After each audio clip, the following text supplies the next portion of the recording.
बुधवार जयपुर निर्वाचन मंडल स्थित बीजेपी कार्यालय वंदे मातरम 150तम वर्ष पूर्ति उत्सव सह आत्मनिर्भर भारत सम्मिलनी और संकल्प कार्यक्रम अनुष्ठित हो जाइछे।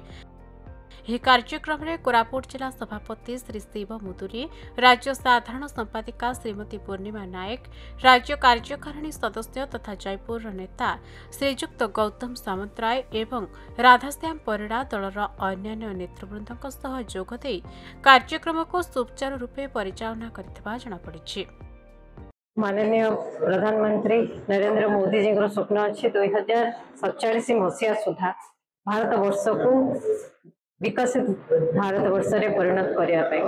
विकसित भारत रे जदि आम परिणत करने को चाहूँ ताले आमको आत्मनिर्भर भारत बनवा को पड़ो एवं आत्मनिर्भर हवापाई प्रत्येक नागरिक को तार आर्थिक अवस्था को सुधार को पड़ो एवं से आत्मनिर्भर हवापाई जहाँ सब जिन दरकार आज आम कर्मशाला आम ता विषय चर्चा आलोचना कलु किभली भाव में प्रत्येक नागरिक स्वावलंबी हो पार तार निजर आर्थिक रोजगार बढ़िबो स्थानीय उत्पादक को किभली भाव में बाहर मार्केट रे तार चाहिदा बढ़िबो एवं आमर भारत रे तैयारी हेतिबा जिंस विदेश को किभली भाव में जाई परिबो एवं स्थानीय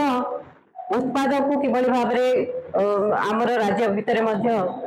प्रोत्साहन मिलिबो। जदि आमे देखिबा कोरापुट जिल्ला रे जो मांडिया सुआ एवं कलाजीरा धान एथर आमर कांदुल एथर आमर कोरापुट कॉफी एगुड़िक किभली भाव में बाहर को जीव